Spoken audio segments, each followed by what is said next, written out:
how to build a kingdom business. Hey guys, in today's episode of The Christian Entrepreneur, I want to dive into how we as Christians that feel called to the marketplace build businesses that align with God. And I want to give you guys a simple framework today of 3 things to focus on as a Christian entrepreneur to really build your life and build your business on. Frameworks work. In the business world, systems, processes, frameworks work. And that's why I love explaining things in a practical way with a framework that you guys can follow, you can focus on, and you can implement in your own journey as Christian entrepreneurs. It's going to be a powerful episode. Pumped to share this framework with you guys. It's something I teach inside of the Christian Entrepreneur Club. So I want you guys to think about this as kind of like a triangle. And, in each point of that triangle, we're going to have something that we focus on. And the first one is God, right? Matthew 6:33, but seek first the kingdom of God and his righteousness, and all of these things will be added unto you. What I've learned in my life as a business owner, many people get into business because they want to be rich, or they want to make a lot of money, they want time freedom, or they want to impact the world and all of these things. But if we don't build a solid foundation for the business to be built on, for our life to be built on, it won't be around very long. And that's why when you set out to build your business, first in the beginning stages or even new levels you're ascending to in the scaling process, you should always seek guidance and counsel from the Lord. You should always go to God. And one of the sayings that we have in the Christian Entrepreneur Club is, God is my CEO. Building businesses God's way. What God is my CEO means to me is that I treat God like he's the CEO of the company, not me. I know that I only know so much, but I know with the Lord, there is so much guidance, there is so much counsel, there is so much wisdom with the Holy Spirit. And when, the Word of God says we make our plans, but the Lord directs our steps. The Lord directs our path. So start looking at your business through a framework of you're in a partnership with God, and God is the CEO of the company. And you're an executive, and you get to bring your plans to God, the CEO. And God, this is what I want to go do. This is what I want to go build. And by opening his word and getting into the word, there's so much wisdom in here, so much revelation through Logos, God's written word.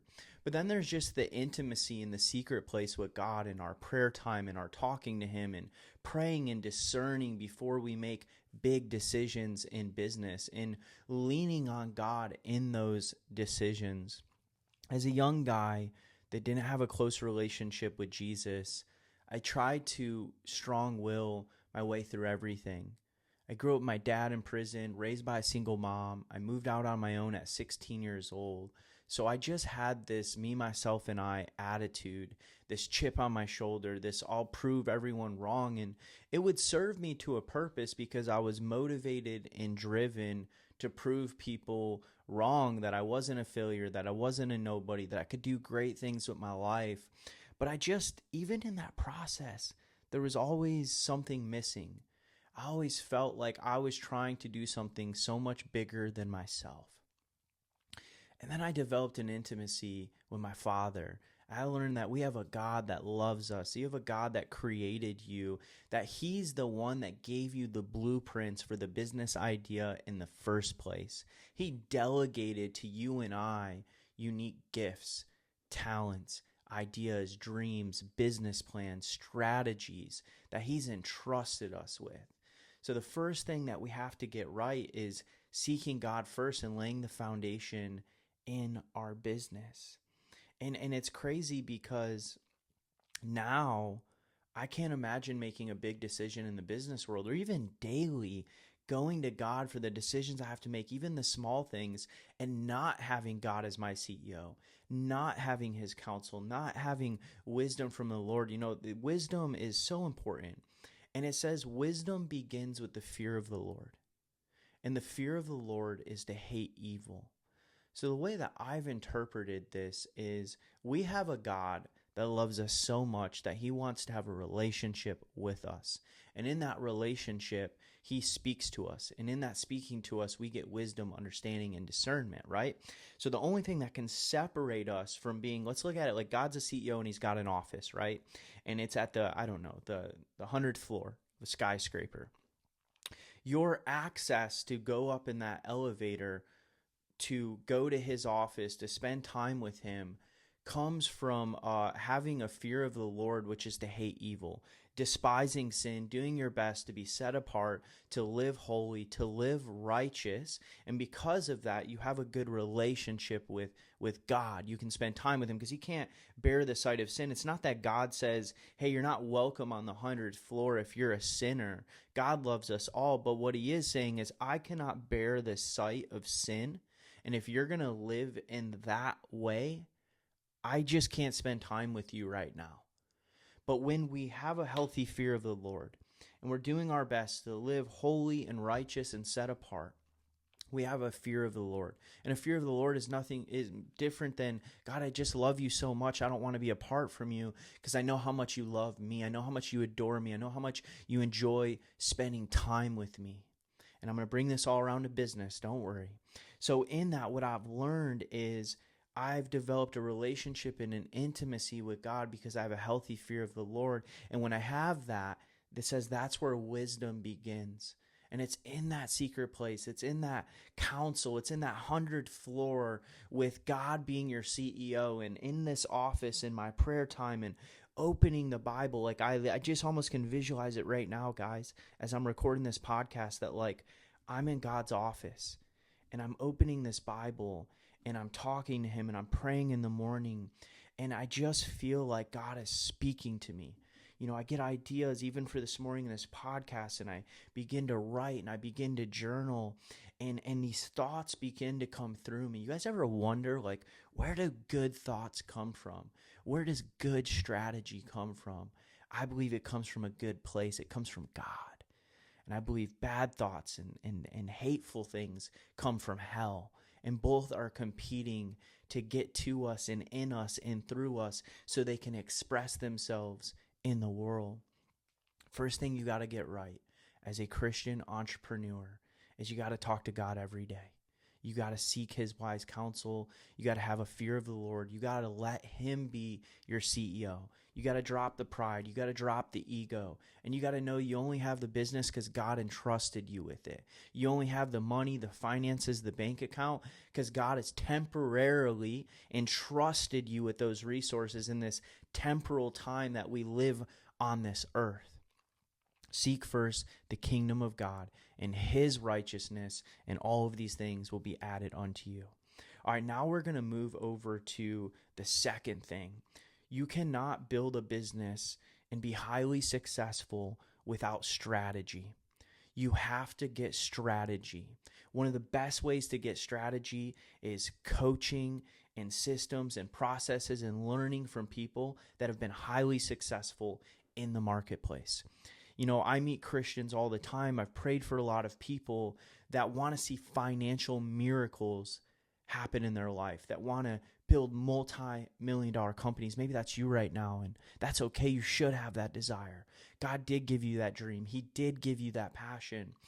But what I see a lot is people think they can just go to God and, God, make me a millionaire. God, make me successful. God, if you give me a lot, I'll become a blessing to others. That's not how it works. You don't get to just pray to God and expect God to make you successful. What I found is the answer to most of my prayers, especially financially, have always come in the form of opportunity. And in that opportunity, I have to be prepared to execute with excellence on the opportunities and the doors that God is opening for me. And what I've learned is a wise person knows they really don't know that much, and how important wise counsel is, which I'm going to get into in the next point, and how we just don't know what we don't know. It's why in the secular world, so many people are so successful in the marketplace because they understand that there are laws that God created that govern this world. They don't call them God's laws. And that strategy is necessary in the wisdom of how to build a highly successful company. What if Christian business owners, what if we guys started operating with the same standard of excellence that the secular world operates with, or even higher as Christians? What if we built companies with such a level of how you do one thing is how you do everything, every part, from the front of my brand all the way to the back end of the retaining of my customers, every single part of that customer journey, I have made excellent. I have built frameworks and systems and processes. You need to learn how to master building a really good brand, a brand that people trust, a brand that people like, a brand that draws in your ideal customer and your client. You need to execute on marketing with excellence. You need to know how to effectively market and take someone from never knowing you to buying something from you. We have to master our sales process and how we as Christians sell with integrity, but also sell with confidence and believe in our product and believe in our service and believe in the impact that we can make in people's lives through what God has entrusted us with to create. God gave you the idea for the business. If it's really from Him, if you really got the first part right and you're really making God your CEO, if He has called you to it, He will make a way for it. He will get you through it. He will show you how to be highly successful with the business He's entrusted you with. One of the best ways to do this is to get around other business owners, get around other Christian business owners, learn from them, ask questions. All of us have strengths and weaknesses. Identify in your business what you're not good at, what your weakest point is, and find people that are great at that and learn from them. If you can't afford to hire someone to do it, learn from someone that's great at it. Do your best to go implement those things until you can hire someone that is excellent at that and you can delegate it to them. You know, there's 5 pillars to a business. Check this out. Pillar number 1, or levers, or however you want to call it, profit pillars. Let's call them 5 profit pillars to a business. Number 1 is lead gen. How are you getting leads? How are you getting customers? How are you generating traffic to your offer? Number 2 is conversion. How well are you converting that traffic into a customer or client? Number 3 is value of a customer. What is every customer worth to you? What is the LTV? Number 4 is number of transactions. How many times do your customers or clients do business with you? Do you have upsells? Do you have vertical offers that go up, or do you have horizontal offers that are something separate, but because you've already built this ecosystem of clients and customers, you can offer this thing to them? And the 5th thing is margin. How profitable are you? These are 5 things, these profit pillars. I can go into my own business or any one of your businesses and sit down with you and check in with you on a scale 1 to 5. How is your lead gen? What are you currently doing for lead gen? Okay, you're posting on social media, you're running paid ads. What are you doing with organic?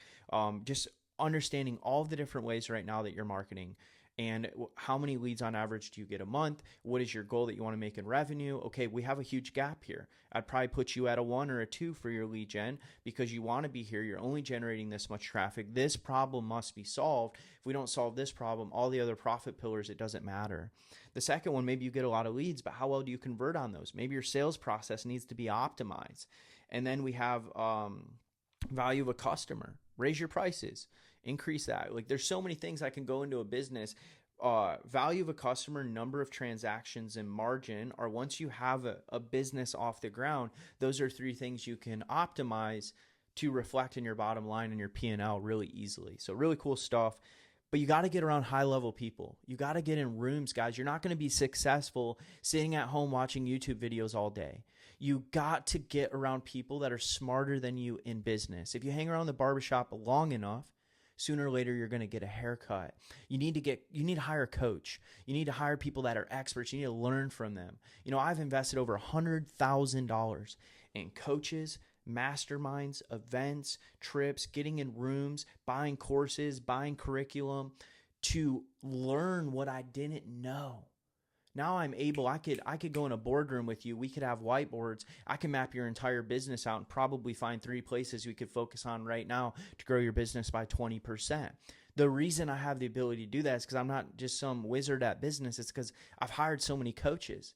I've invested in so many things that I've paid attention, I've learned, I've taken notes, and I've applied those things in my businesses, and I've seen the fruit of it. So you got to get right with God and make him your CEO, and you got to get coaching. You got to get business strategy. And I actually got a proverb for you that aligns with that. I want to give a scripture on each of these. The one with God was Matthew 6:33. Coaching and business strategy, Proverbs 20:18 says, plans are established by counsel. By wise counsel, wage war.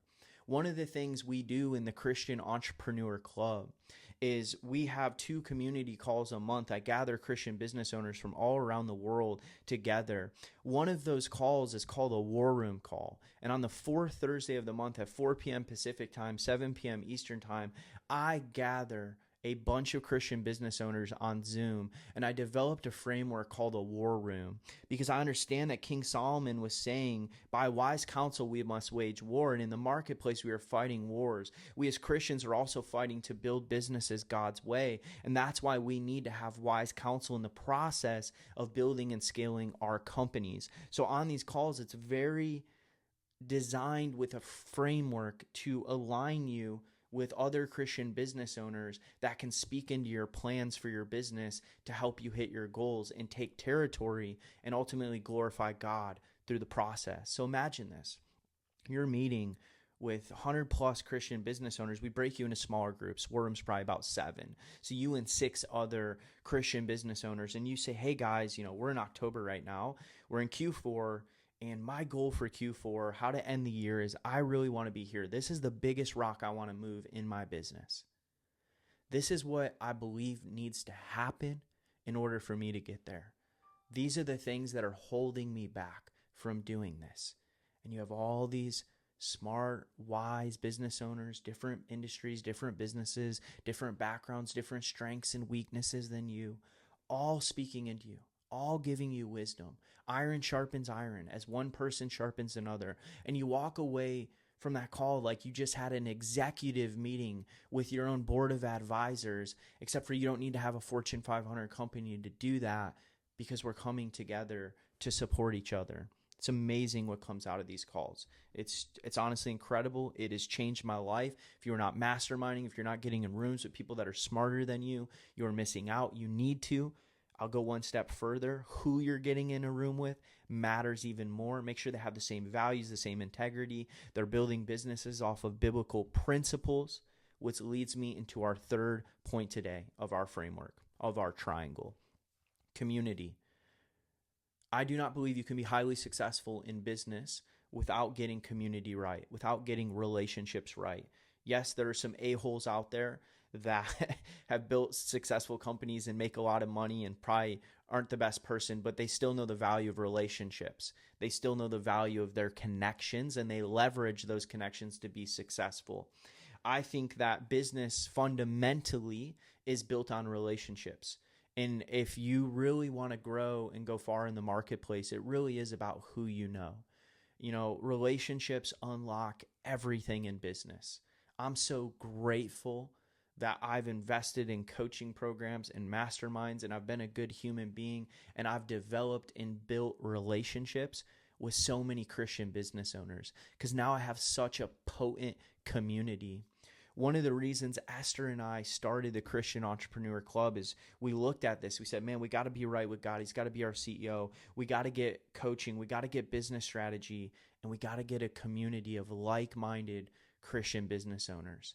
And when we come together, there is power in community. Check this out. Proverbs 18:1 says, a man who isolates himself seeks his own desire. He rages against all wise judgment. My heart goes out. My heart goes out for Christian business owners I meet. So I run a call a couple times a week. I'm actually going to invite you guys to come on that call where I gather Christian business owners. We network with each other. This call is free to hop on, and then I share our Christian Entrepreneur Club and how you can be a part of it. I do it on Monday, Tuesday, and Wednesday right now. And in the show notes, you guys can go click on that and sign up for one of those calls. But My heart goes out because the other day I had this woman. She's a little bit older. She's been an entrepreneur, she says, for 40 years. So she's had some success, but she said something to me after the call, and she's basically said like, I've been in business for 40 plus years. I don't need anybody speaking into me, and I don't want to speak into anyone else. It was pretty much her stance to me following this call. I'd never seen someone come off of these calls that we do and say something like that to me, and it kind of caught me off. And I was reading in Proverbs this morning, and I realized a man who isolates himself, or a woman seeks their own desire, rages against all wise judgment. If you are a Christian business owner, I don't care if you're 60 years old and you've built a $10, $20 million company, there's a lot of ignorance and a lot of pride in believing that you can't learn anything from anyone. That being in community and having counsel is not an intelligent thing to do. When I meet people that think they know it all, I already can tell there's a level of ignorance and there's a level of isolation on their life that's got to be broken. The truth is we can all learn from each other. One of the greatest things in this season of my life I've learned to do is have a maturity and a humility to know that I don't know it all. And at every moment of every day, with every encounter, with every person I get to talk to, they can reveal something to me. They can sharpen me. And that's the truth I'm always seeking. We should always be seeking a greater truth. And the thing is, in the Christian Entrepreneur Club, we're bringing together hundreds of Christian business owners. Out of that community, we're creating accountability to put God first in our business, how to build businesses and lives on biblical principles. We're coaching each other. We're sharing strategy with each other. We're sharing wisdom with each other. It breaks my heart when I meet people that self-isolate to the point of not seeing the value in community. Guys, who you get in proximity to matters. There is power in proximity. So I want to challenge you guys to get plugged in to high level, good values, good integrity communities. You're going to become the average of who you surround yourself with. I want you to do a temperature check on your life right now. I want you just to pause this podcast for a moment and think about who you actually spend time with, who speaks into your life, where are they at, what are they doing, what are their values, what are their principles, and do they align with where you want to go and the direction you want to go with your life? You're going to become the sum of these people. And I know for Esther and I, we saw a big gap in the world. We have our church community, and we love our church community, and we're leaders in our church, and we've been discipled, and they teach us how to know Jesus, and it's changed our life. We're so grateful for Awaken Church out here in San Diego. But we're also business owners. And a lot of times, even though we're more of an entrepreneurial church, we still felt like we can't talk about business, we can't talk about money, and a lot of things we're going through, we can't relate with a lot of people in our church and small groups and connect groups. One of the biggest problems we had is we just would go and we would be working, 40, 50 hours a week building businesses, and we'd go into like a life group, and we just felt like we didn't have anything in common with anyone that was there. And we struggled with that because who we want to surround ourselves with are other Christian entrepreneurs that go through the same things we go through and feel called to do great things in the world. I struggle, y'all. I struggle getting in rooms, and I have grace.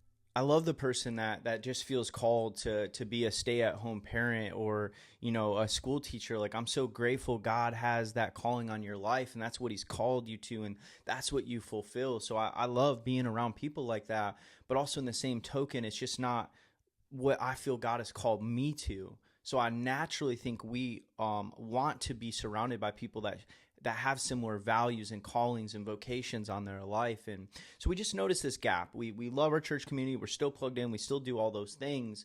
But we would go out into the secular world to get coaching, to get in masterminds, to get high-level business strategy.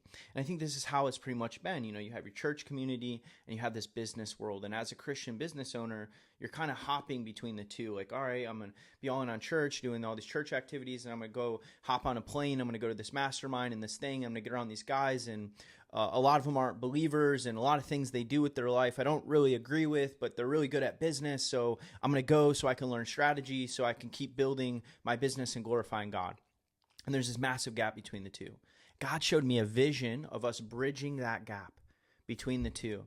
Why not have highly successful business conversations and community and mastermind and coaching and all these things with Christian business owners that want to build businesses God's way, want to make God their CEO, and don't want to compromise on their values or their principles in the process of building their business? So that's the three things, guys. To build a kingdom business, you got to put God first. You got to get the right coaching and business strategy, and you got to get in the right community. I pray that this podcast is helping showing Christians out there that feel called to business that we can have the same level of wisdom and excellence in the marketplace as the secular world, and we can do it God's way. I want to challenge each of you to make God your CEO today, to bring your plans to Him, to let Him direct your steps in business. I want to challenge you to get around high-level Christian business owners, to invest in yourself, to pay for coaching and masterminds, to get in rooms with high-level people, because I know what's at stake. I know what's at stake if you don't go in at a high level. If God has entrusted you with a download from heaven and a blueprint for a business, then we need you. We need you to be highly successful in the vocation and the calling that God has called you to, because we need you to glorify God. We need you to glorify God through the process of the business that you're building. And then I want to challenge you to get in community. Do not isolate yourself. There is a devourer, an enemy, a devil, a Satan that wants to seek, kill, and destroy you. He wants to seek to steal, kill, and destroy you. Sorry, correct myself there. And it's very real. And we are under attack all the time, especially as business owners. We're dealing with money, products, services, clients, influence in the world. And we have to really have our guard up, knowing that there is an enemy that will want to confuse and deceive us in the process. He'll want to turn your heart off of God and onto mammon, make you seek the things of the world. He'll want to tell you it's okay to not do business the right way. There's a lot that goes in there. But when we come into community together, we flush all that out. Community creates accountability, and accountability is really good. You don't want to ever live your life without accountability or people that can speak into you, because that's what keeps you on the narrow path to staying in alignment, divine alignment for your assignment here on this earth. So guys, I hope you enjoyed this podcast. If you got value from it, one of the greatest ways you can help us out is to leave us a review on these platforms you're listening to the podcast on. I'm really going all in the season of producing more content on here. I would love to have you guys go subscribe to the YouTube channel if you haven't yet. Just search Cody Cottle, because I do have it under the Cody Cottle YouTube channel, but we put all the Christian entrepreneur content on there. Working on growing that YouTube audience and seeing those videos get more traction. If you haven't yet left us a review on Apple or Spotify, that helps us a lot too. And if you know somebody that could get value from this podcast, share it with them. Last thing is, I want to invite you, if you are a Christian business owner, you're just starting, or you already have a successful business, I want to invite you to join our Christian Entrepreneur Club. My wife and I are on a mission to mobilize 10,000 plus Christian business owners to come in community together to make God our CEO and to build businesses God's way. Inside of this community, everything I talked about today on this episode, we do. We truly talk about how to put God first in our business. We provide the coaching and the strategy that you need to grow and scale your business, the wise counsel, and we also have the community that you can plug into of other like-minded Christian business owners. Guys, the next move of God is happening right now, and it's happening in the marketplace, and there is a revival breaking out. The media never wants to report on it, but I can tell you right now that God is moving. God is moving through men and women just like you. So continue to press in and step into what God has called you to. I'm praying for you. I'm praying for your businesses. I'm praying for your families. Let's go take some territory.